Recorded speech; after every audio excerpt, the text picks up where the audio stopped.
के पास भी पैसा है और दूसरा जो बांट रहा है उसके पास भी पैसा है। लेकिन बात है सिर्फ नियत की कि मैं कमाने में तो भी ईमानदार हूं, कमा रहा हूं,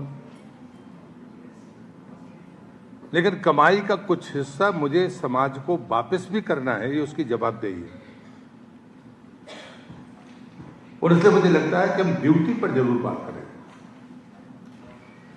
और इसलिए कई बार हम बहुत बड़ी इकोनॉमिक्स की बात करते हैं कि ऐसा फायदा हो जाएगा, ऐसा बाकी हो जाएगा। फायदा होने के बाद भी अगर समाज को लौटाने की मंशा नहीं है तो फिर जरूरतमंद रहेगा। ये बात आप मान के चलिए, विषमता घटेगी नहीं, ये विषमता बढ़ेगी। अब दूसरी बात आती है कि क्या जो हाथ हमारे हैं वो खाली रहेंगे तो हम बोझ बनेंगे। अगर वो कुछ करेंगे तो वो मुझे भी देंगे और साथ समाज को भी मैं कुछ दे पाऊंगा। तो दूसरी चीज है कि उसके पास काम होना चाहिए। तीसरी बात आती है कि हम ग्रामीण परिवेश में जिस परिस्थिति का सामना करने के लिए पूरा देश तत्पर है, तो मैं सदैव अटल बिहारी वाजपेयी को कोट कर रहा हूं, जनसंख्या हमेशा बोझ होती है, ये दुनिया का संदेश है।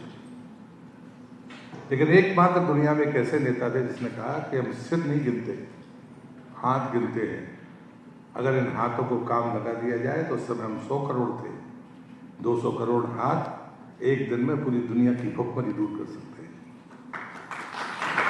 जब हम ये बात कहते हैं कि भाई दुनिया की भुखमरी का कारण क्या है, तो मैं हमेशा कहता हूं कि नियत के पीछे जब हम अपनी सांस्कृतिक विरासत की बात करते हैं, हमारी ग्रामीण इकोनॉमी की मैं बात करता हूं, तो हमें फिर से लौटकर गांधी की तरफ जाना होगा।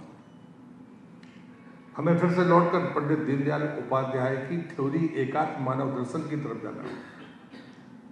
लोहिया के भारतीय समाजवाद को भी आपको ध्यान में रखना होगा। 3 ऐसे चिंतक हैं जिनको राजनीतिक चिंतक कहा जाता है, लेकिन तीनों ने भारतीय अर्थव्यवस्था में और खासकर ग्रामीण अर्थव्यवस्था में जो सूत्र दिए, अगर हमने आजादी के बाद उनको नजरअंदाज न किया होता तो शायद हम आज और भी बेहतर स्थिति में होते हैं। आज चुनौती क्या है? चुनौती जनसंख्या है, हर आदमी के मुंह पे। क्योंकि जो वस्तु विनिमय के परिस्थितियों के कारण जो हमारा स्व अनुशासन था वो बाजारवाद के कारण टूटा। और इसलिए गांव में आज ऐसे बहुत सारे गांव मिल जाएंगे, ग्राम पंचायतें मिल जाएंगी जहां सार्वजनिक हित के लिए कोई जमीन नहीं बची।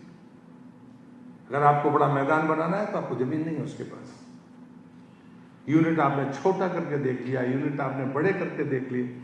आप महाराष्ट्र में जाइए, यूनिट बड़ा मिलेगा, यहाँ पर छोटे यूनिट बना दिए गए।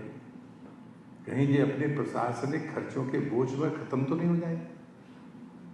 हमने कभी विचार ही नहीं किया कि हम यूनिट बनाने के पहले हम किस रास्ते पर जा रहे हैं। और इसलिए मुझे लगता है कि जो लागत का खर्चा है, इस लागत के खर्चे को कम करने के लिए कोई दूसरी विधा दुनिया में नहीं है सिवाय नियत के। और जब मैं सोच के आ रहा था कि आखिर बोलूंगा क्या, मुझे नहीं पता था कि किन के बीच में मुझे भाषण करना है। एक बार मेरे गुरुदेव परमाराध्य परम पूज्य श्री ने मुझसे प्रश्न किया, पहले ही दिन, मतलब मैं सत्संग में गया, मैंने स्वीकार किया चलने का, कठिन रास्ते पर चलने का फैसला किया। तो उन्होंने कहा कि तुम देखो जिस परिवेश में तुम हो, तुम्हें जिंदगी कैसी चाहिए? 20,000 रुपए की कमाई और 21,000 का खर्चा, एक जिंदगी जी ले। दूसरी जिंदगी है 2,000 रुपए की कमाई और 19 रुपए का खर्चा। मुझे लगता है कुछ कहने की मुझे जरूरत नहीं पड़ेगी। यहां पैसे का महत्व नहीं है। पैसा जिसके पास ज्यादा है वो कर्जदार है, क्योंकि उसने अपनी जिंदगी का रास्ता ऐसा चुना।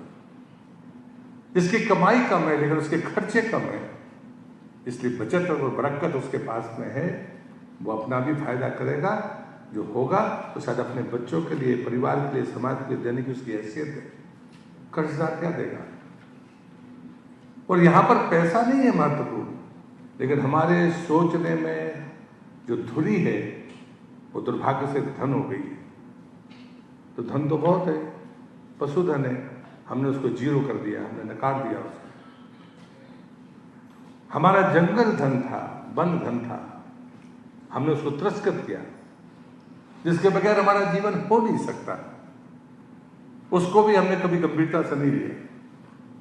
ये माताएं बहनें हैं जिनके प्रति भारतीय संस्कृति में सम्मान का चरम था। हमने बीच के कालखंड में किन परिस्थितियों का सामना किया है, ये देश का इतिहास और दुनिया का इतिहास इस बात का गवाह है।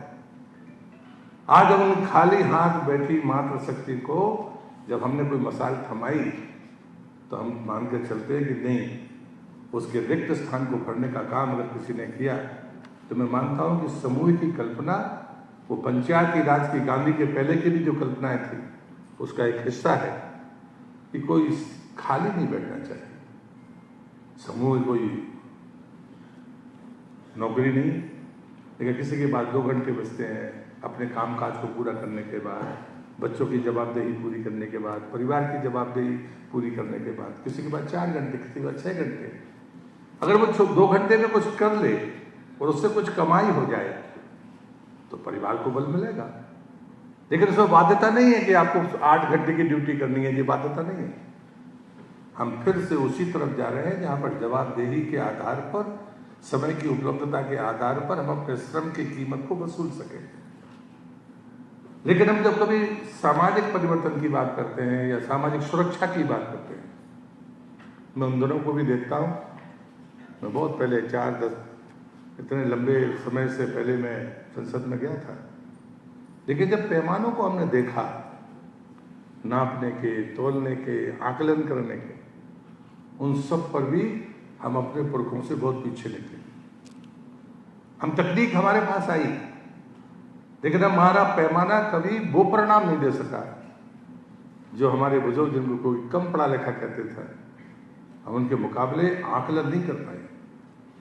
इस सच्चाई को मैं इसलिए कह सकता हूं कि अभी मैं पिछले दिनों जलगंगा संवर्धन अभियान की बड़ी घोषणा हुई, मेरे ही विभाग के कामकाज को उसमें गति देने की बात थी, लेकिन आचार संहिता लगी थी।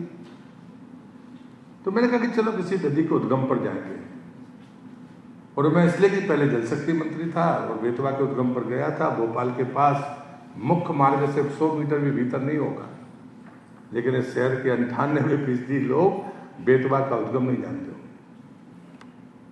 हमें नदी के पानी से सरोकार है, लेकिन नदी जहां से पैदा होती है उस उद्गम से हमारा कोई सरोकार नहीं। और तब मैंने कहा कि मैं नदी के उद्गम पर दिन में एक बार किसी एक नदी के उद्गम पर जाऊंगा। परसों मैं छपरा के उद्गम पर था, 33वीं नदी के उद्गम पर मैं गया। मुझे कुल 4 नदियों के उद्गम पर पानी मिला, बाकी जगह एक बूंद नहीं मिली। अब ये पहला सवाल और पहली चुनौती है जो पुरखे हमें देकर गए थे, हम उसे संभाल कर नहीं रख पाए। जनसंख्या को हमने 3 गुने से ज्यादा, देश बहुत पीछे मत जाइए, देश की आजादी के समय हम 40 करोड़ थे, आज 140 करोड़। पानी उतना, जमीन उतनी, आवश्यकताएं हमने दुगनी कर ली। मैं तो कई बार, मैं संसद में भी मेरा भाषण है, कई बार लगता है जैसे हम अपने ही खिलाफ बोल रहे हैं। मैंने कहा कि भाई कैसे हो सकता है कि एक आदमी की जरूरत जो 10 लीटर में, 12 लीटर में हमारी दैनंदिन पूरी होती थी, आज उसको मिनिमम 55 लीटर पानी चाहिए। शहर के व्यक्ति को 100 लीटर से ज्यादा पानी चाहिए। किस परिस्थिति में? जब आप 40 करोड़ से 140 करोड़ हो गए हो। पानी उतना ही है, जमीन उतनी ही है, और हम उसमें अपने आने वाले बच्चों के भविष्य को हमसे बेहतर बने इसका संकल्प लेने का दावा कर रहे हैं। जब तक हम चुनौतियों को देखेंगे नहीं, हम चुनौतियों को समझेंगे नहीं। शायद जलपुरुष अपनी बात कह के गए होंगे, लेकिन पानी के प्रबंधन पर इतने हल्के ढंग से नहीं सोचा जा सकता। हम ग्रे वाटर मैनेजमेंट के बारे में नहीं सोच रहे हैं। भाई पानी मिलता है हमको 55 लीटर एक आदमी को, सरकार ने तय किया 55 लीटर पानी देंगे एक व्यक्ति को। आप परिवार में 5 लोग हो तो कितना मिलेगा, जरा हिसाब लगा लो।